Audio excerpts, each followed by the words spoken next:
So let's start with the ultrasound today and the X-rays as possible. So if this is our class, ultrasound, and how to use it in medical imaging, keep in mind, that idea of using ultrasound and imaging, it depends on phenomena in physics. It's called piezoelectric effect. Piezo, there is no T, it's double Z, like pizza. So this is called piezoelectric effect. How that happened, let me tell you. Imagine we have quartz. This is called quartz or quartz according to your accent. So imagine, this is a piece of quartz, specific type of stones, and we're gonna cover it from the two sides by a shield of silver. Right? There is very interesting point, which is, if there is a vibration happen to this quartz, this vibration will press it, so it will get compressed, and it will get relaxed at the same time. That compressing or pressing or stretching, it will induce a potential difference, right? So that potential difference will act as an electricity going through this silver shield, right? And between them there is a PD or a potential difference. So once again, if we press or pressing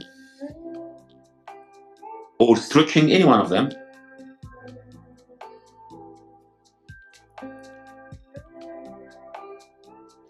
the negative and the positive ions inside the quartz themselves will rearrange and induce the potential difference, right? So you can imagine on this part, the two arrows that I just drew, if someone press them or stretch them, the negative and the positive ions inside the quartz themselves will rearrange and induce a PD or induce a potential difference. So that was the first step, how to get the use of it. So the negative and positive will rearrange it and induce a potential difference. Okay, that's good. This is the first idea. And as I told you, this stone, it's called quartz crystal.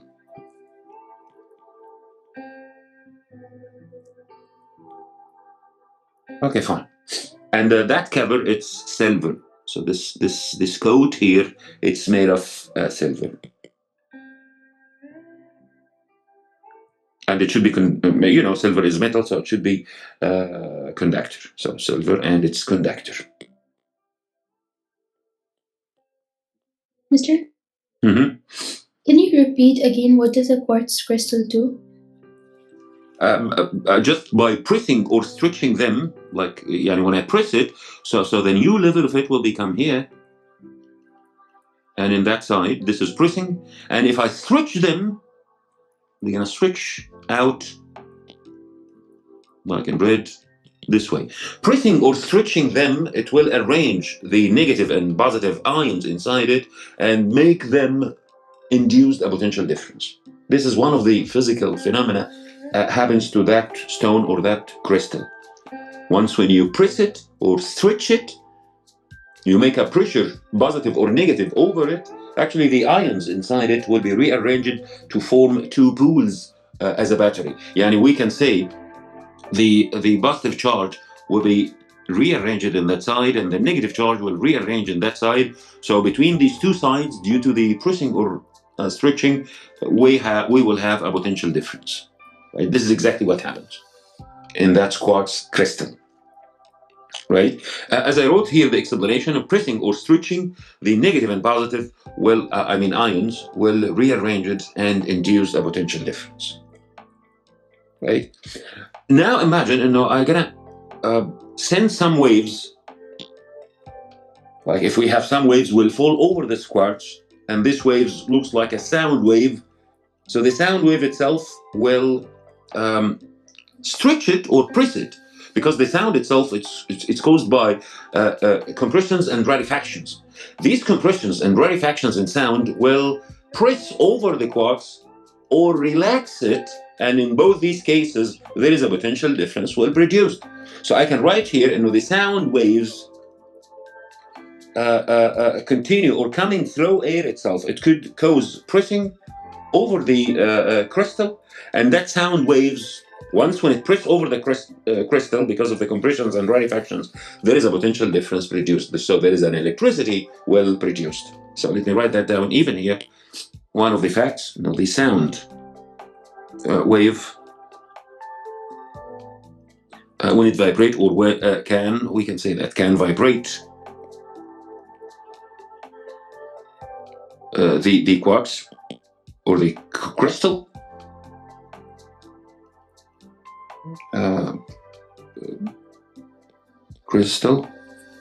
due to compressions and rarefactions.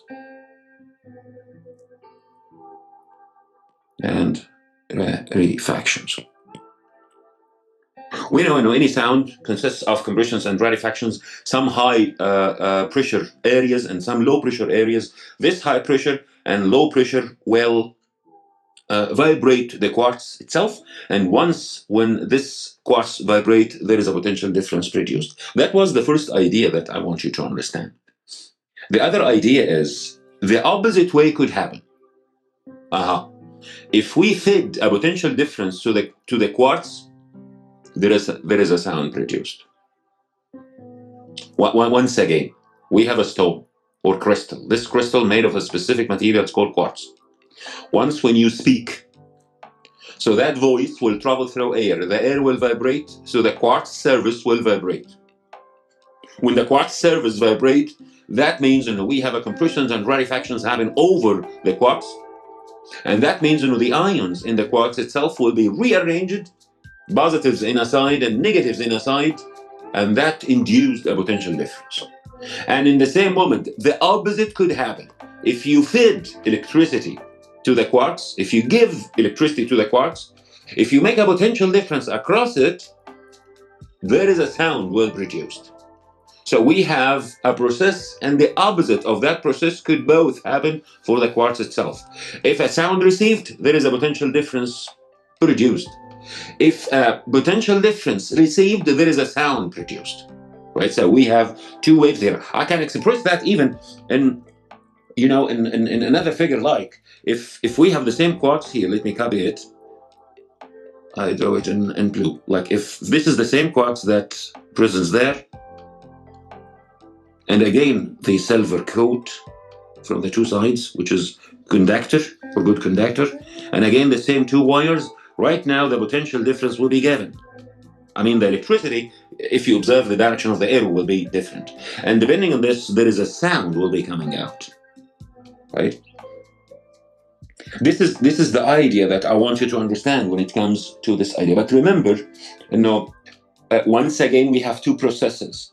Pressing or stretching the causing the order of positive and negative charge will produce a potential difference.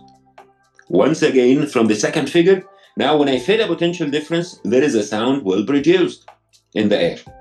It will vibrate the air, so there is a sound well produced. So we can write that down here. In that section, in the second figure, the potential difference already produced. So I could say here, the sound, a wave coming out. So here, this is sound wave coming out, vibrate the air,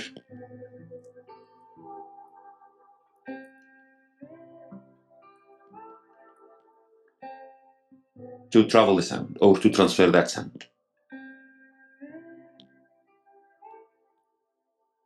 So we have two opposite processes. Once again, sound will vibrate the crystal to produce a potential difference. If you feed potential difference, this sound will produce. And remember, that sound produced, it could be ultrasound. Ultrasound means, or US means, and the frequency of the sound is usually, the frequency here is bigger than 20 kilohertz. This is the sound produced this way. Right? So in both these cases, if we have a false sound over the crystal, there is a potential difference induced. And if we have a potential difference fed to that quartz, actually there is a sound well induced. Now let's see, if we have a patient Right now, I'm going to use a device. That device will emit sound to the patient. And I know how to emit that sound to the patient. Just have the quartz inside my device, US device, feed it with potential difference. So there is a sound well produced, which is that one. There is a sound well produced to go through the skin of the patient. Let's exactly see what's going to happen here. Before I draw the ultrasound device itself, I want you to understand if we have, this is the scan of the patient, for example, and I'm going to expose the sound, ultrasound to it. And keep in mind, that ultrasound coming from that sound.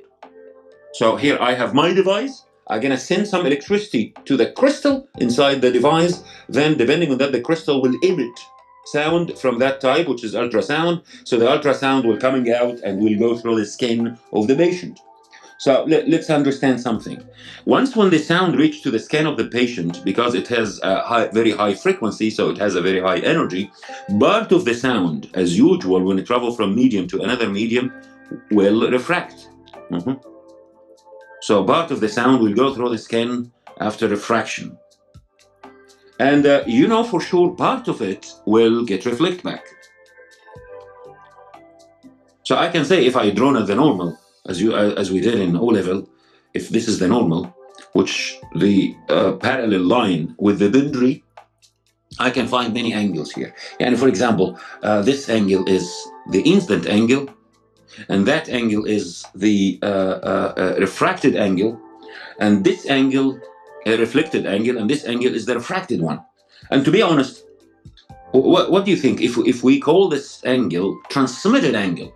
So this is the refracted angle for the sound that already transmit inside the skin. So I have two or many intensity of the sound. The sound originally coming from my device with intensity I. Let's say this is the original intensity. Then the sound, part of the original sound will pass. This is called intensity of the transmitted sound. And another part of it will reflect by reflection. So this is called the intensity of the sound get reflected. So I'm going to give it a symbol, which is R capital. Now I have three intensities. They are connecting to each other by the original intensity of the sound produced from the ultrasound device equal to the intensity of the reflected sound out without transmit inside the skin, plus the transmitted sound inside the skin, which is IT. So this is what we need to understand. Then there is a concept here, a medical concept. It's called acoustic impedance. Once again, it's just one word. It's called acoustic impedance.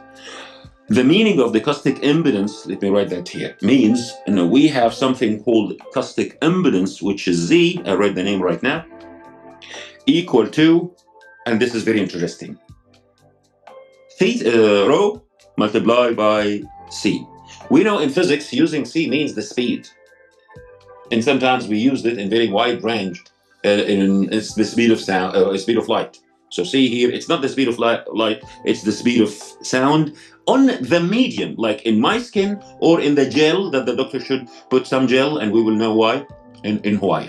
So I want you to understand, that C means the speed of the sound, the ultrasound, in any specific medium, in a medium. Whatever that medium is. If it was the skin of the patient, or the gel, or even air. But in air, it's not in our calculation. Right? Then that density, it is the density of that medium. It's the density of the skin, or the density of the bone, or the density of the muscle, or the density of the blood, or maybe the density of the gel that the doctor put over my skin before starting imaging. So this is called, it's the density of the medium. The density of the medium. Now the story from the beginning. I'm going to feed electricity to the quartz inside my device.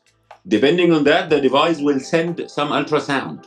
I'll expose that ultrasound to the patients in front of me over the skin that I want, or over the organ that I want to take an image of. for it. And before that, we will put some gel. We will know why.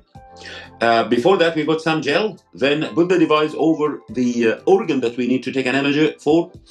Then the sound will start produced, ultrasound. This ultrasound part of it will penetrate or transmit inside the skin or inside the organ, and a big part of that sound will reflect back again to the same device, right? As you see in the image. I have three intensities. The original intensity of the sound produced, and you know, you are old enough, you know what's meant by intensity of any sound energy of any wave. It is the amount of energy fall over the unit of area during the unit of time. Once again, we have many variables here. Intensity of that sound, it is the amount of sound energy fall over the unit of area during the unit of time. This is called intensity. So we have the intensity original coming from the device directly. Then part of it will transmit, it has intensity, and the other part of sound will reflect, it has another intensity. If I said IR plus IT, T here means the transmitted wave. So let me write T here, this is transmitted.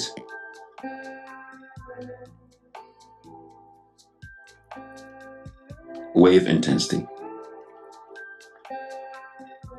Right? And once when you understand this, there is a concept in medicine. It's called acoustic impedance. The acoustic impedance itself equal as a constant number equal to the density of the medium, whatever the medium is. It could be my blood, it could be bone, it could be skin, multiplied by the speed of the sound of the ultrasound inside that medium. Right? So this is called acoustic impedance. So let me write it here, which is Z.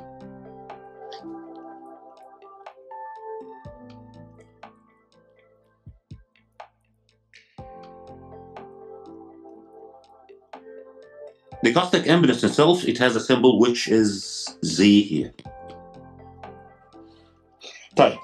What we need to also to include in our studies, and there is a relation between the two intensities, the intensity of the transmitted wave and the intensity of the original.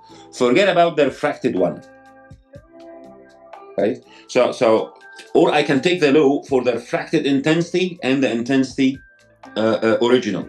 By the end of the story, we can write this law right, like, observe this IR and this I. There is a ratio between them. The ratio between them, it will give you exactly the missing part, which is the transmitted one.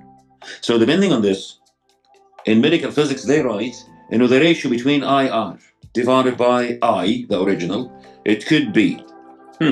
Now let's see the density of them. The density of the skin,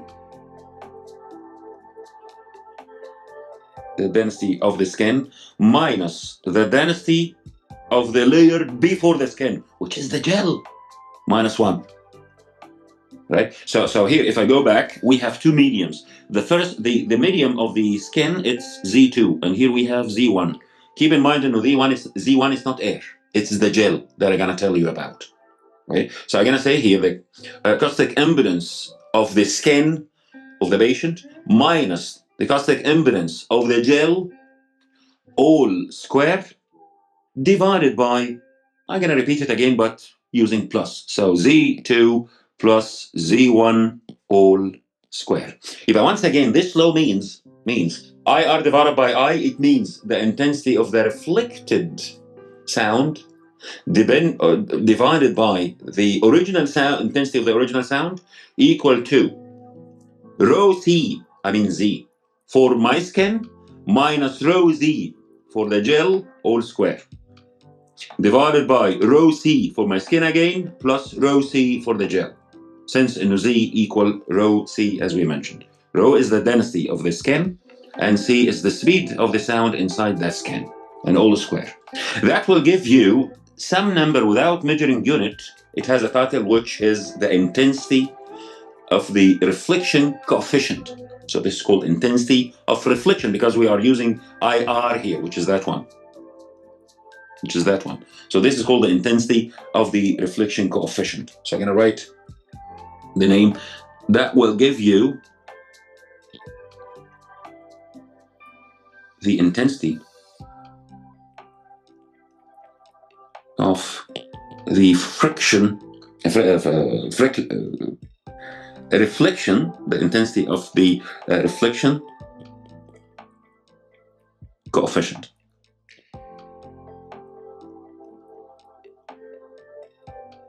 Which is the ratio between IR and I according to that figure that we just drew. So the question is delta Z, I mean the change between Z2 and Z1 in our body is very small. يعني, I mean the speed multiplied by the density inside my skin, comparing by the speed multiplied by the density inside my blood, comparing by the density of any water inside my body multiplied by the density of it, you know, all these differences are very small, right? Yani Z2 minus Z1 is very small if you compare, if you travel from layer to another layer inside my body. So I'm going to say this information in the delta Z in general, the change in the cosmic impedance is very, very small number. But comparing by air is a very big. So if you use the device without gel directly from air to the skin, change in Z will be a very, very big number. And the big number in this law, change in Z, as a big number if one of them is air, divided by the other change, it will give you a very, very, very big number, which is infinity. And in this case, if I said infinity, that means there is no image will be formed. Right? So delta Z, it should be a very, very small number so the device can read it. Because the difference on these two Z will assign the device to draw a certain image in a certain dimension. So if that Z was very big, that's why we are not using the ultrasound without gel. Because the gel has Z. Comparing my skin, which has another Z, the difference between these two cosmic impedance, very small. So the device can take a reading or image for my skin. Then when I travel, when the sound wave travel from my skin to the blood below it or to the muscle, there is another Z. So depending on that change in Z, the device could know how the image could be drawn or looks like. So let me draw that for you, how the device exactly work. But let me write this piece of information first about the gel. So delta Z in our bodies is very small. In our bodies is very small. Right? So that's why we cannot use air, by the way. So, but in case of air, in case if Z1 was air, like here, that means the coefficient will be very, very big, which is infinity. So there is no image will be formed. But in case of air, delta Z will be, I don't want to write will be infinity, but will be very big. Very big. That's why we need to put a gel. So I'm going to write here the results for that. That is why we need to use a gel over the skin before we use it. Because gel, it has Z, or the change in Z in case of using gel comparing my skin, it will be very small, so the device will work. Now let's see exactly how it works. Let's say, for example, this is a layer of my skin. Over that layer, we have another layer of poo or blood or whatever. Then another layer, then maybe another one, and so on. Any layers. Now I have the device on the doctor's hand. I'm going to put the device here in blue.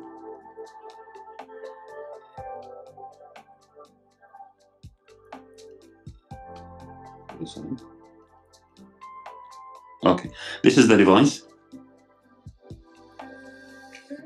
And here, this is the abdomen of the patient, the layers. We have many layers.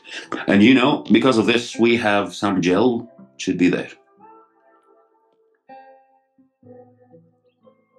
So this red is the gel.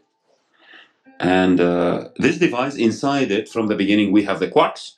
And I'm going to connect electricity to the quarks. The sound, which is ultrasound, will be produced. And the ultrasound will be exposed by some angles. If you observe that, the doctors could move it in some angles. So let's say, the first sound wave will penetrate or transmit through the skin by this way.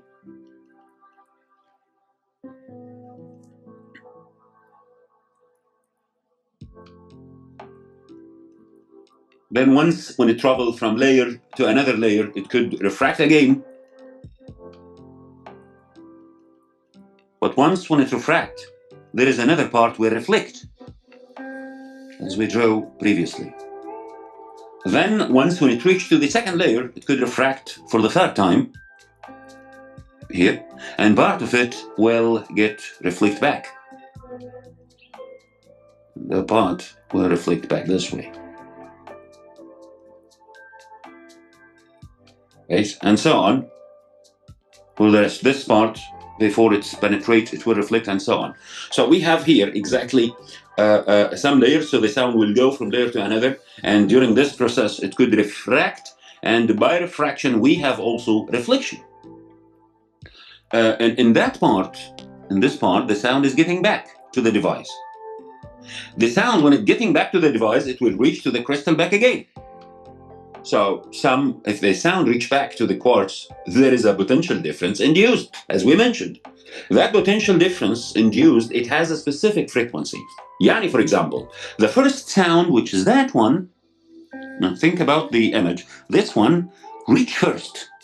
Then that one takes time to reach back. So this is the first piece of information about the image when I describe it.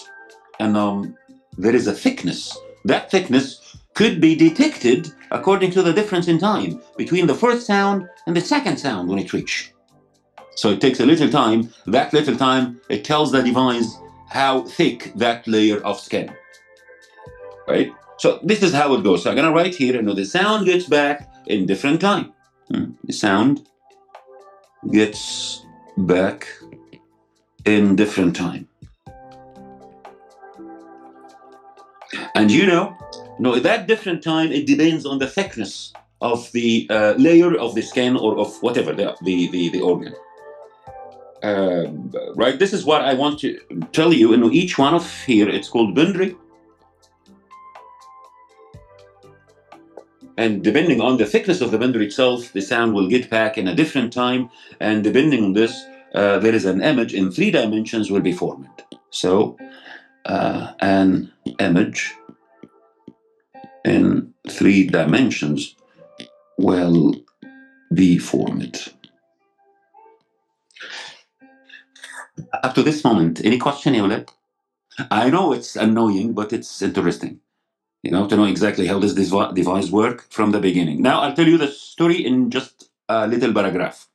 The story starts with, and we have a phenomena in physics regarding to a piece of quarks. That phenomena means, the piece of quark itself, depending on any sound, if any sound fall on it, it will vibrate. This vibration will induce potential difference. So the charge inside it will rearrange to produce a potential difference.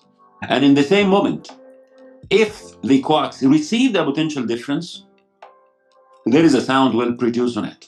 So the story starts with, in any device, the ultrasound device, we will connect it to a source of electricity. So the electricity, when it's received to the quarks inside the device itself, the quarks will produce an ultrasound. This ultrasound, it should have a frequency higher than 20 kilohertz. That ultrasound will go through layer to another. Once, as any wave traveling from medium to another medium, it could refract. And before refraction, there is a little reflection could happen. So we're going to study the intensity of the incident wave coming directly from the quarks, and the penetrated one or the transmitted one inside the other layer or inside the other medium, and the reflected one, the intensity of the reflected rays, which still in the same medium which the ray coming from. The relation between them, the original intensity should equal the other 2 intensities, the intensity of the sound inside the layer and the intensity of the reflected sound. There is a concept, a medical concept, it's called aquatic impedance, the acoustic impedance. The acoustic impedance itself, I think I wrote it wrong here. Just a minute. This is called acoustic impedance, so I need to.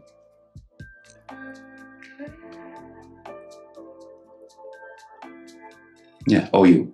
Acoustic impedance, which is Z. The acoustic impedance itself, it is a constant number, could be given by the density of the medium that the sound in multiplied by the sound in that medium. Remember, both will be changed together. Changed together in a different way. Like if I increase the density, the speed of sound will increase. Yani, both will increase together. So if the speed of sound, if the density of the medium increased, if I have part of the skin has higher density, like la qaddar Allah, inflammation, so Z of it will be more. Because if I increase the density, the speed will increase, and that means Z will be more. If Z is more, it means the change in Z will be more. And that will appear in the device. In this area, we have inflammation, or we have waram, la qaddar Allah. Right? So sometimes we can read the image depending on that change in Z, as you will see in the low down.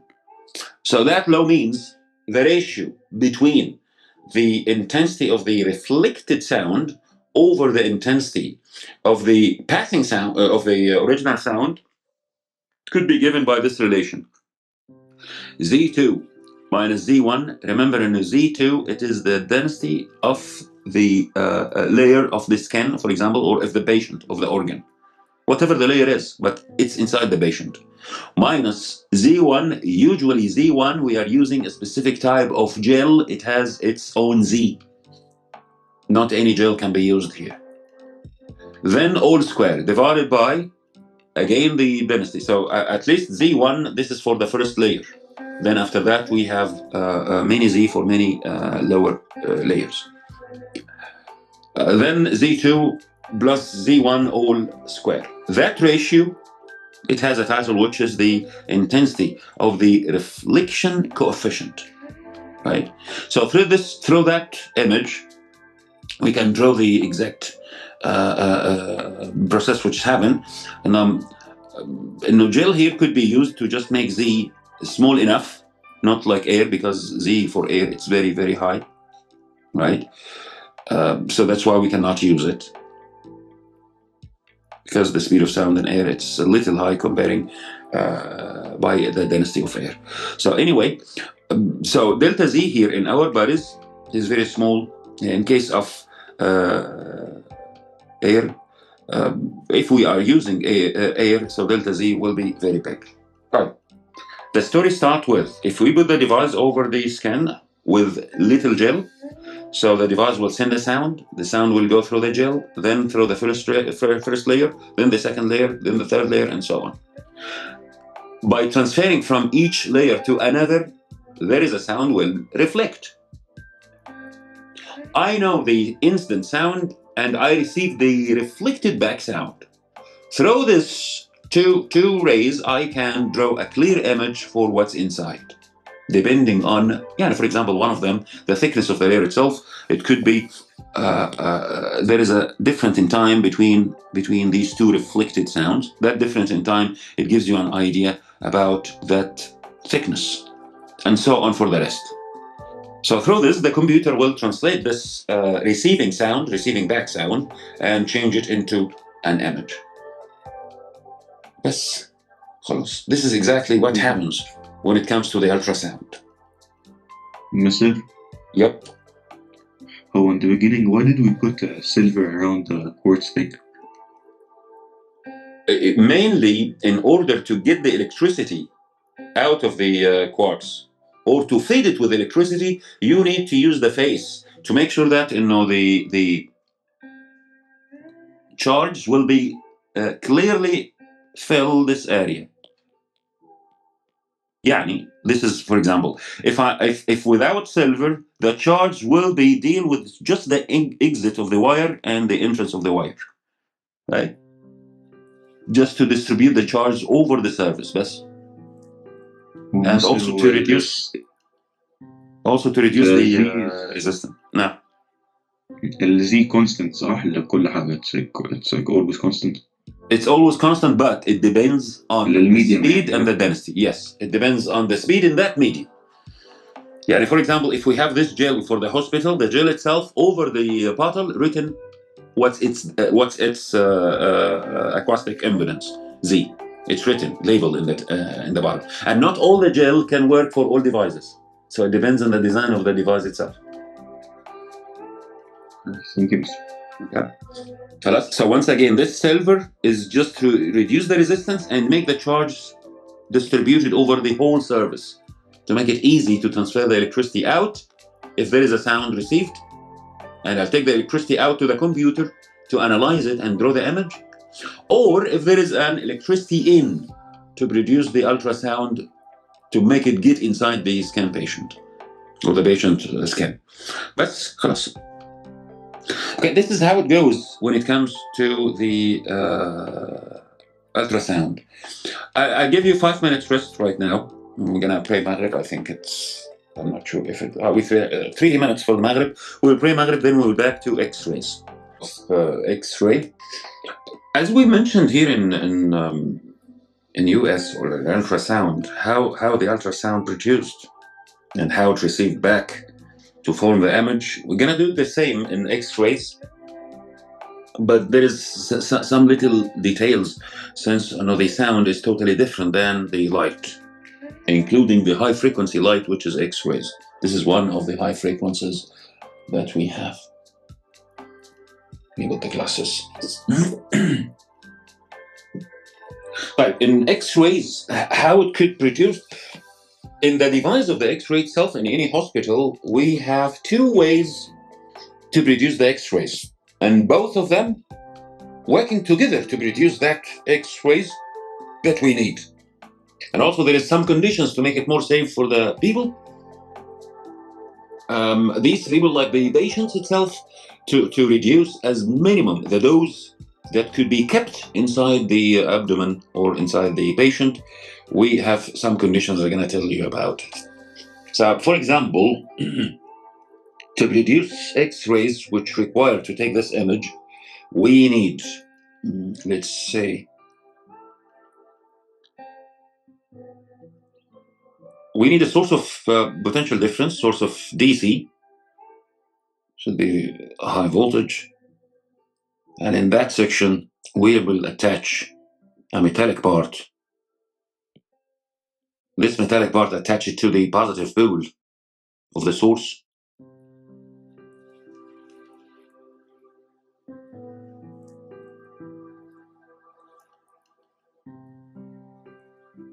So that's why it has a title, which is anode. Yeah, for example, this is called anode that I just dropped. And the other side, as you know, it should be the other part of the circuit, which is the cathode. This looks like a plate connected to the negative pole. And behind that plate, because we're going to use this design to produce electrons. Let me tell you the story. Once when I switch it on with a very high voltage, right, and this part presents inside a vacuum.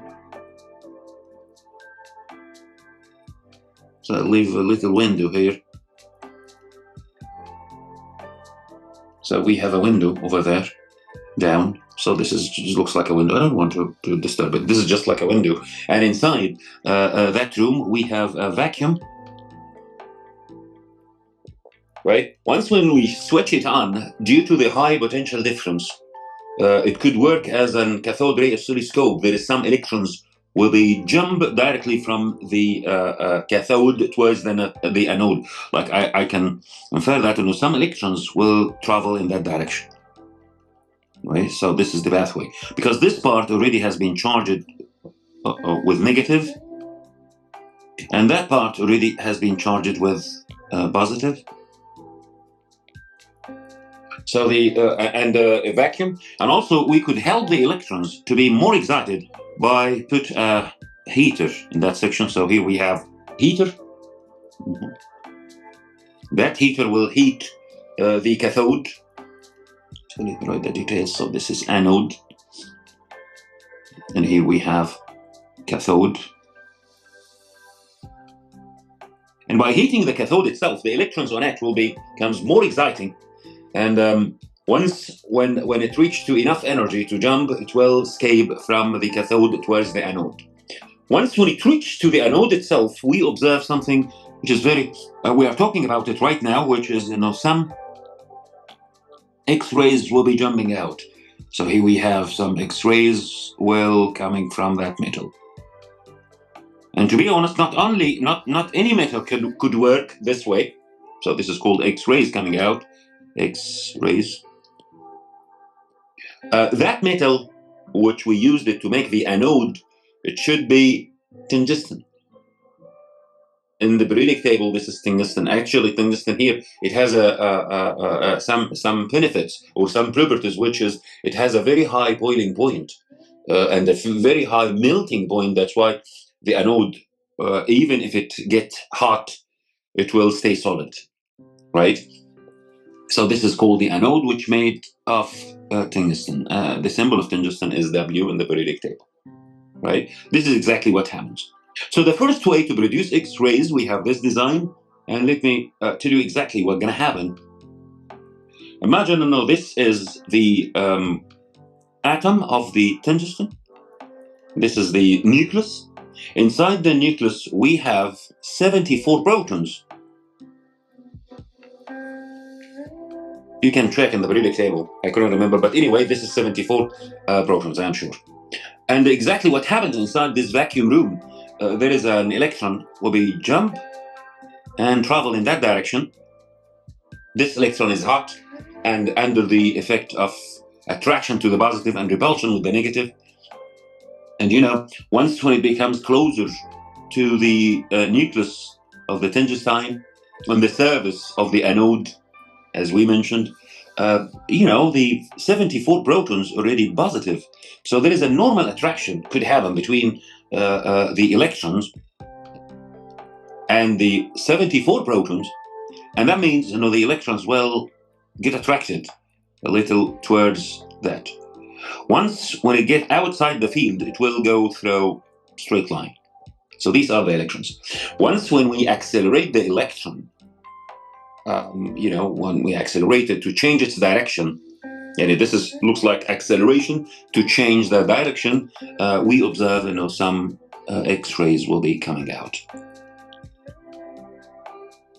If you link between what we studied before in nuclear physics, the electron itself, when it travels from level to another level, which is lower, there is some photons coming out. And these photons characterized by frequency and wavelength. You can expose it to a device to know what are these X-rays and what are these photons coming out. And depending on the information about the photons, you can know exactly from which level the electron travel. Here the same idea. By accelerating the electron to change its direction, there is some photons coming out. And we realize that on that photons with a very high frequency and very short wavelength, which is in the range of X-rays, right? So I'm going to say here, changing direction. This is called acceleration. So here we have changing direction, and this is called accelerating or acceleration, because acceleration also including change direction. And once when I change direction here, the electron will. This is what I think. It's not written exactly, but this is what I think. Once when I change the direction, the electron will change the level of energy, and depending on this change of level of energy, there is some X-rays will be coming out. And these rays, it's electromagnetic radiation. Electromagnetic radiation. This is exactly what happens here, right? And depending on collisions maybe happen between the protons and the electrons, and maybe between the electrons themselves, and maybe between the electrons and some other electrons from the tungsten in the outer shell, there is big amount of heat energy could produce, and this big amount of heat energy could destroy the device itself. But because of that, this area, it's rotating. This part is rotating in that direction just to change the point that the electron received every single moment. So since it's rotating, so the electrons will never reach to the same point on the same time or many times. So it gives a chance for the tungsten to get cool. Hopefully you understand what I mean. Like the electrons will receive through the metal and the metal is rotating.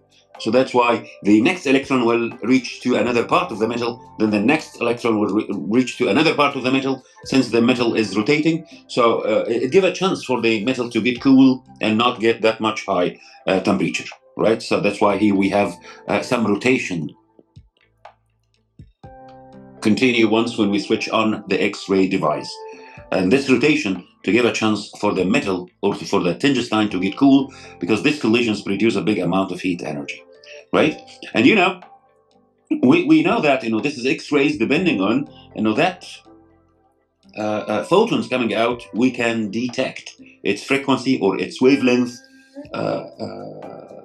to know which category is it, and we realize that it's X-rays. But the idea between the intensity of X-rays and the wavelength these X-rays produced, this is very important. Actually, if the X-rays produced with very low intensity, it could reach to the patient and stay inside his skin or his body. And that's called overdose of X-rays.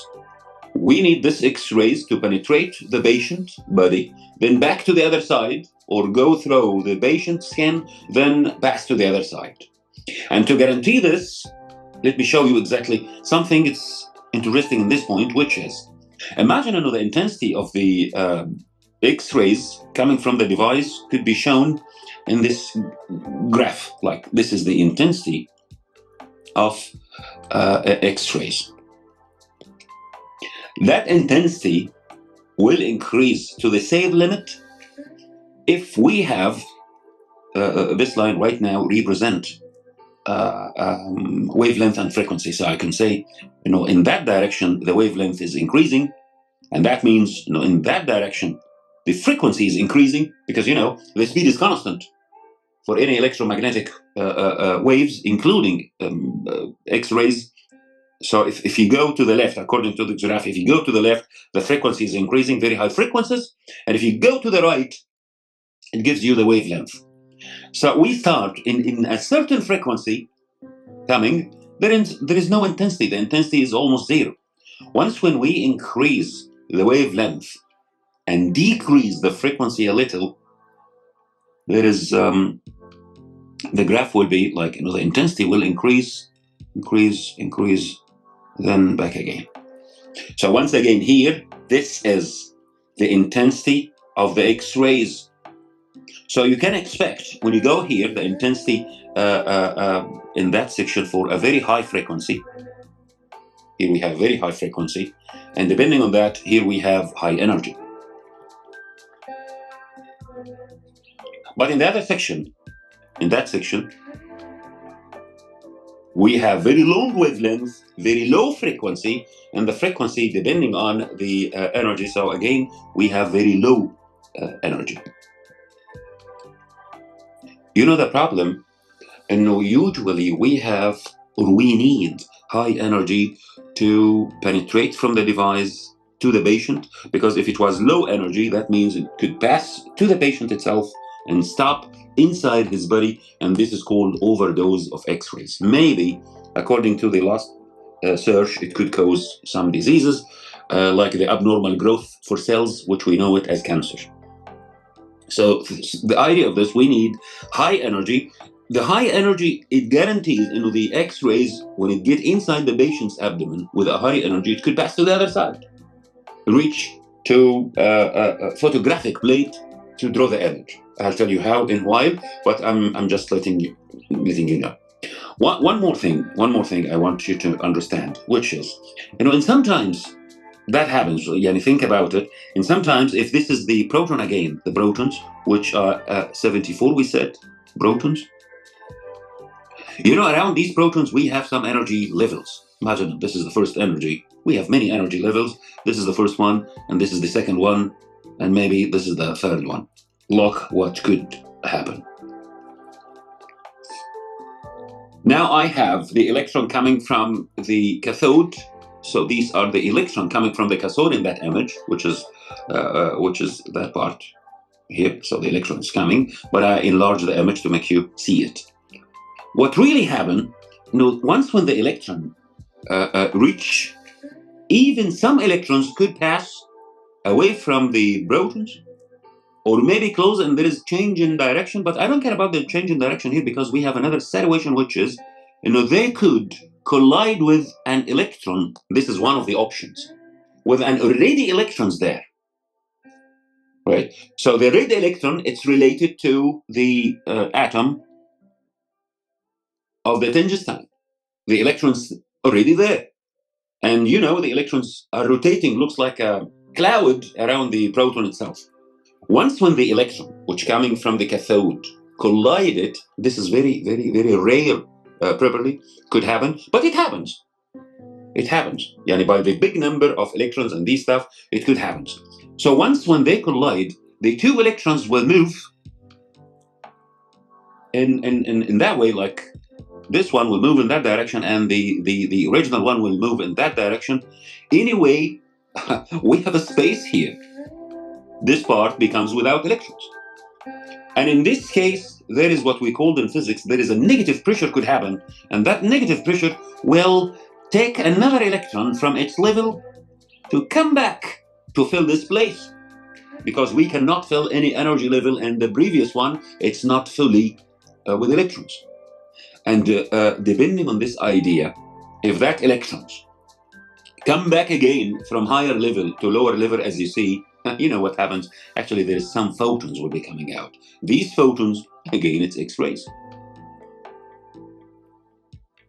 That's why these X-rays with the other X-rays, which is already because of the acceleration, it caused the graph to be a little change in this area, because the intensity will be changed. Some points for the intensity due to the collisions will increase them back. The intensity will increase a little due to the collisions of the electron to the original electron in the tungsten. So that's why we have this area on the graph. It could be, looks like some heads on the graph itself.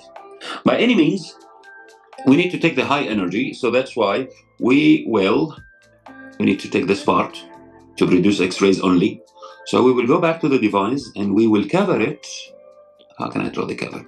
We will cover it with a plate. This plate, this is, you can consider it's just a cover made of aluminium plate. Now you know why. This cover of aluminium plate will block the low energy X-rays. The only X-rays which could pass through the aluminium plate itself, it is the very high energy X-rays. So that will guarantee, most of them will penetrate through the patient's body and pass to the other side. So the patient will be not get harm for this dose. So I'm going to say here, and the aluminium plate, as we draw it, will take the low energy out, the low energy X-rays out, and also it could help to increase the potential difference. But anyway, let's see exactly what happens after this story. Imagine, this is the X-ray device. So this device right now reducing X-ray. Here we have the window that I told you. So this is the window that we just drew here. It's that part, right? And it produces X-rays right now. And imagine this is this is the bed. And over the bed we have the patient. How can I draw a patient here? Anyway, so this is the patient. Right now, once when we start on the device, the X-rays will penetrate. The very high X-rays, photons will penetrate, and it will go directly that way. Because it's very high, so it will pass through the patient to the other side. Very few of them will get blocked, even after the aluminium plate. But this few parts, it's not enough to harm the patient, because we already take some precautions in order to reduce them. So this is the X-rays coming from the device and passing or penetrating through the patient itself. It's supposed to be straight line.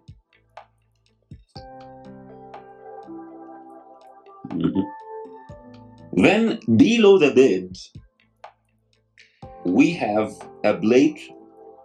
It's called a photographic plate. So here we have another plate in that section. So this is called a photographic plate. Photographic plate. Right? And imagine what really happened is if this is a poon in the patient, and that poon, for reason or another, has a fraction, right? So the pathing of the X-rays will be get disturbed in that point. Like here, the X-rays could pass.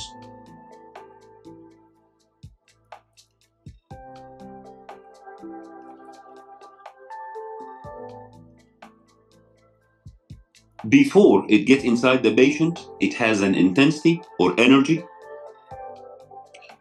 This is the IO. Once when it passes, it has another intensity, and so on. In this area, we could find the change in intensity. We could consider this is change in intensity 2. But here we have change in intensity 1, and here we have change in intensity 1. They are the same. But especially in the area with the fraction, the change in intensity will be a little different due to the missing of poons. So it will affect the intensity of the X-rays. So that makes the device draw the poon itself with a color and this fraction with another color, right? So the doctor will see, the poon looks like white, but this space, because it gets disturbed, it will be looks like black. So he will know, there is a space between these two pieces of poons. It means we have a fraction. And if the device is so specific, and I'll tell you how, the image will be so clear, so he can measure exactly what's the depth of that fraction, or what's the how big is it, depending on the distance between the two colors of the two sides of the poon on the image. So exactly, this is what really happened, depending on the photoelectric or the photographic plate once when the image appears. Right, let's see. The photoelectric plate is supposed to be here. So we can take the reading of this change in intensity from that photo. Lately, many years back, now I'm going to draw this part, the tungsten part, this part. If I draw it like this way, let me start. Many years back, this is how it looks like. So this part, the inclined part, and I'm gonna close it. I just draw it in another dimension, like I make it rotate 90 degrees to show you exactly how the image happened. And this is the photographic plate. It's supposed to be somewhere on the right hand. And here is, for example, the image that I want to take. Right. So this is represent the image. What really happened is I'm gonna take 2 points here. It's not only 2 points, but I take them as an example. Here we have some X-rays will go in that direction.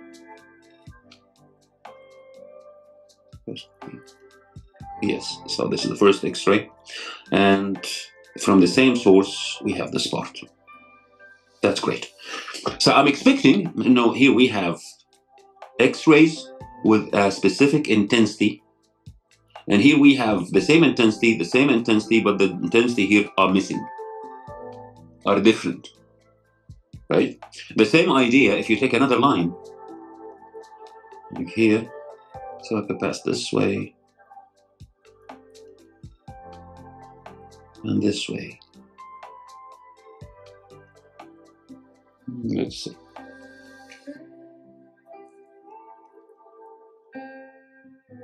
Now I'm going to put my screen to show exactly how the image could appear. So the image should appear on that screen. It's not a screen, this is the photographic plate, but this part, it could be dark because it's not receiving light from any of source, or it's not receiving X-rays from any of the sources. And this part looks like gray. and this part looks like gray because it received the light from a source and not receiving from the other source. That means the image here will be not clear because it's dark, and in the two sides they are gray. You cannot know, is this gray color, is it black, is it dark, or is it white? Is it a damaged boon, or it is a decent boon? So this image, this kind of image, it's not clear enough. So this is not clear. After some years, they increased the technology and they try to make the X-rays coming out from the Tingestain very concentrated. So to describe the concentration here, I'm going to make these 2 points a little closer to each other, like in that image. This is the same Tingestain, but the 2 points that I draw them lately, I will draw them closer to each other. That means the X-ray sources becomes high resolution. And this is not easy, because once when you make the X-rays concentrated or coming from a very small area, that means very big amount of heat energy produced in the device. So you need to have a technology to cool it down again. So then we have the same organ. Now let's see what happens. So the rays will coming through this way. Then this one, which is very close. Yes. I'm gonna go to the same level. Then I will draw again the photoelectric effect. The photographic plate. So when the photographic plate, look at the difference between them. Look at the dark area and look at the gray area. I think the difference between them is very clear. The gray area minimized, so the image becomes more clear. Oh, this is more clear after many years. Then lately, if the device is a little expensive, there is a lid grating could be added.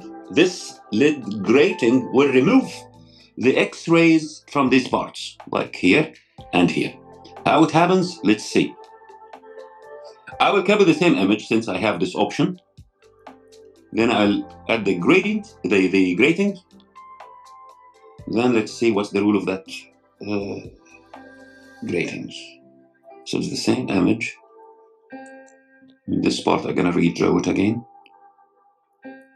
Yes. Now I'm gonna add the. This is called lid grating. Look at it, how it looks like.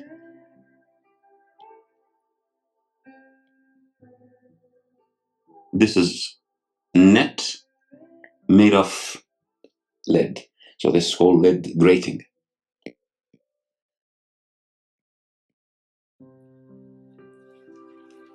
It's a net made of lead. Actually, the rule of it is, all rays,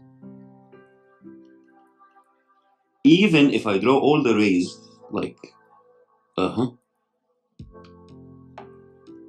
rays coming through that way, this ray will pass. This ray will be pass with different intensity. Again, this ray with different intensity. This ray will pass as it is, so I can exactly find the image. And in case, if we have another X-ray going in that direction to cause the gray part, it will be get blocked by the net itself. So it will be get cancelled here. Even if we have another one going through that way, it will be get cancelled. So it will not appear on the photographic plate, right? So in the photographic plate, here it will be dark and there is no gray. There is no gray at all. So I can see exactly if this part is dark and this is the organ that I need to see. If there is any space on it, I can see it as a white, but there is no gray, which could confuse you in the image. In other words, but this is exactly what we need to know about the X-rays. Remember, the X-rays, it gives you, by the end of the story, I can write here, it gives the image only, think about only, only in 2 dimensions. 2 dimensions. خلاص. In case if you want to find an image in 3 dimensions, you need to use the same X-rays, but the device, it's not X-rays that we draw here. We need to rotate the X-rays device for many angles around the patient, and this is called CT scan, right? So next class, we will see how to change this 2 dimensions image into 3 dimensions by using CT scan.